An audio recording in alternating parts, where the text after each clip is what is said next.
Damos início ao programa Anatomia do Poder, que há mais de 9 anos vai todo domingo ao lar dos brasileiros de todos os estados do Brasil para mostrar o que é o poder público, privado, a imprensa, sindical, acadêmico, cultural, através daqueles que detêm o poder. Hoje eu terei o prazer de entrevistar o presidente do Partido dos Trabalhadores Brasileiros, do PTB, o deputado Roberto Jefferson.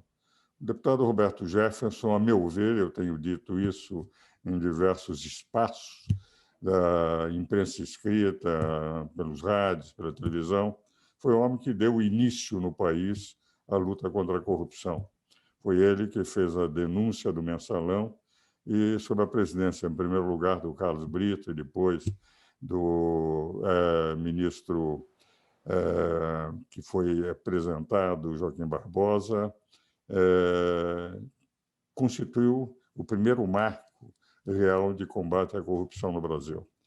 E o deputado Roberto Jefferson é um player da política brasileira, eu diria, há muito tempo, e inclusive participando dos processo constituinte, de tal maneira que hoje nós vamos ouvir um pouco sobre a sua visão, não só de deputado, de político, mas eu diria quase que uma visão de historiador do que aconteceu, porque ele acompanhou a história do Brasil nesses últimos 40 e poucos anos.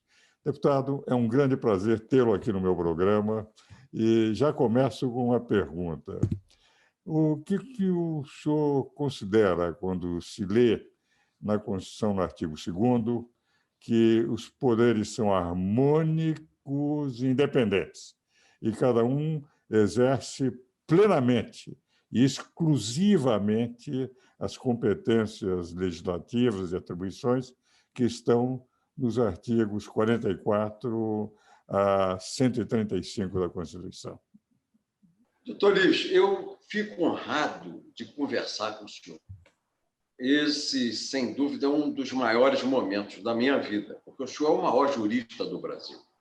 E na hora que eu posso sentar diante do senhor e o senhor me conferir autoridade para falar ao senhor, o senhor me engrandece, me eleva, me faz maior do que realmente eu sou. E eu gosto de lhe acompanhar sempre, de lhe ouvir sempre e de ler sempre o que o senhor escreve.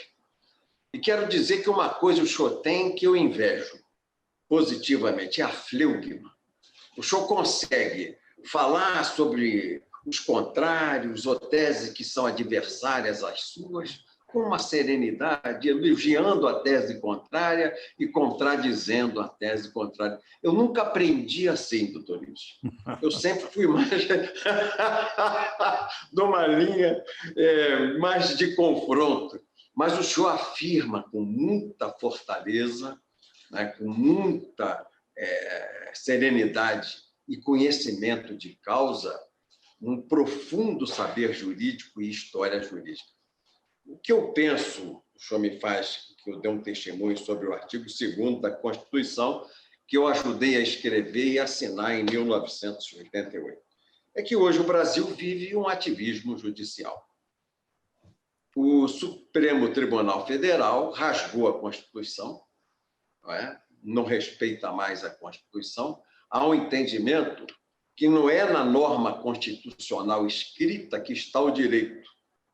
Eles argumentam para fora, a justiça está em algum lugar, ius stare, está em algum lugar, e nós vamos descobrir o lugar onde ela está. Quer dizer, é uma coisa flexível, que foge à regra, que dá segurança jurídica a todo mundo, a todos nós brasileiros, e até os nossos parceiros internacionais, já que a regra não é mais a escrita, é que o humor do ministro de plantão, monocraticamente, ele estabeleça.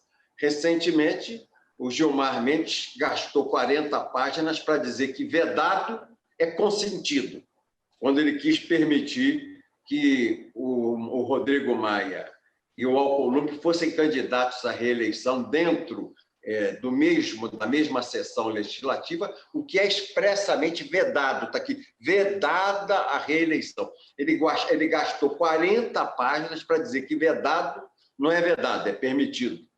E o ministro Alexandre de Moraes, também interpretando o artigo 53 da Constituição, diz que o deputado não é tão inviolável assim e que quaisquer palavras, votos e opiniões não são quaisquer, são algumas.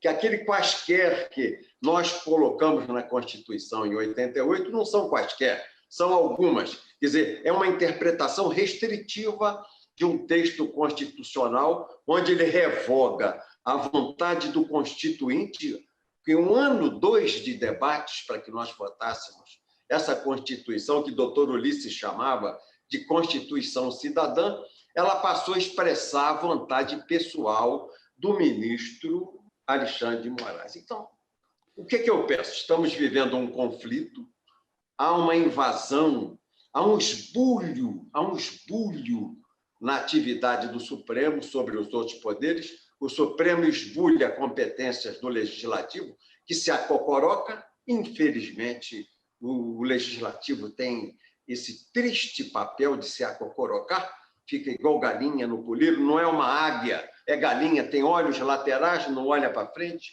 olha para o lado, um olho de cada vez, tem um voo poerento, deselegante, barulhento, rés do chão, a águia voa sobre as nuvens na tempestade.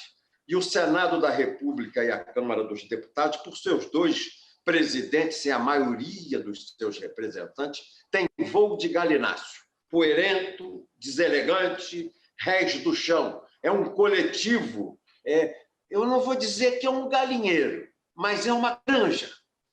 É uma granja, doutor. É uma granja. Infelizmente, não tem homens que tenham coragem de reagir. Eu fui deputado à época de Paulo Brossard, de Jarbas Passarinho, de Freitas Nobre, de Ulisses Guimarães. Que saudade eu tenho da aurora da minha vida, da minha infância querida, que os tempos não trazem mais.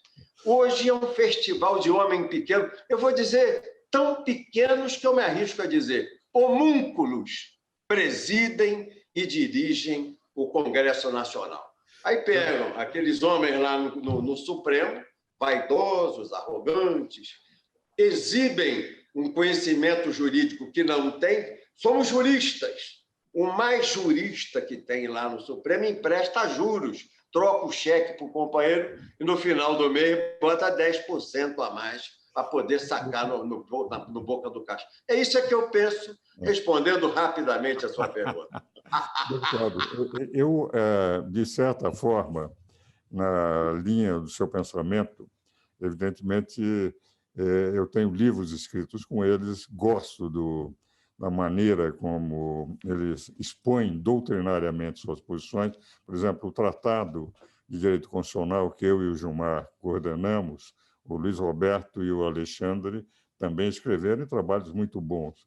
O que eu entendo, entretanto, é que eles estão adotando uma linha de doutrina constitucional que o Constituinte, o senhor foi Constituinte de 88, sabe que não adotou. Existe uma linha que chama-se consequencialismo jurídico, pelo qual eu resumiria, eles chamam de consequencialismo, que a expressão é bonita, mas os meios, os fins justificam os meios. Quer dizer, aquilo que o Luiz Roberto disse, que é empurrar a história, entende, corrigindo os erros do Executivo e, nos vácuos legislativos, atuar, coisa que o Constituinte de 88, que só foi, não admitiu. Eu vejo, por exemplo, os velhos professores de Direito Constitucional.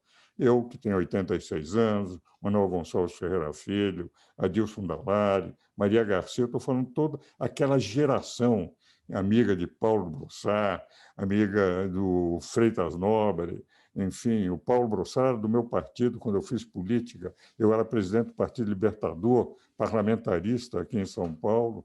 Eu deixei de fazer política com a Ato Institucional número 2. Então, eu sei perfeitamente que nós entendemos que os senhores aprovaram a Constituição com independência e harmonia de poderes. O poder judiciário não representa o povo. Quem representa o povo é a Câmara dos Deputados e o Poder Executivo. O Poder Judiciário representa a lei feita pela Câmara dos Deputados e, eventualmente, pelo Executivo, em leis delegadas ou medidas provisórias. Quando o Poder Judiciário é só Poder Judiciário, todos eles, a meu ver, são muito bons ministros. Quando eles invadem competências dos outros poderes, como eles não têm mandato popular, quando os senhores foram eleitos por 140 milhões de brasileiros, eles foram eleitos por um homem só. Há uma diferença enorme de quem representa o povo, de acordo com o artigo 1º da Constituição, e de quem representa apenas a lei, o que já é muito, porque a função deles serem guardiões da Constituição, como os senhores colocaram no artigo 102. Então, a minha contestação em relação aos ministros, eu não diria que no seu conhecimento jurídico, porque escrevi livros com eles, participei de bancas de doutoramento com muitos deles, bancos até de professor titular, mas, de rigor, é essa invasão de competências que torna o Poder Judiciário o maior poder da República, os donos da República. Mas vamos continuar conversando sobre isso, deputado, no nosso segundo bloco, e aí eu vou perguntar mais o que o senhor pensa da conjuntura nacional neste momento de crise política, econômica e de saúde. Vamos agora aos nossos comerciais.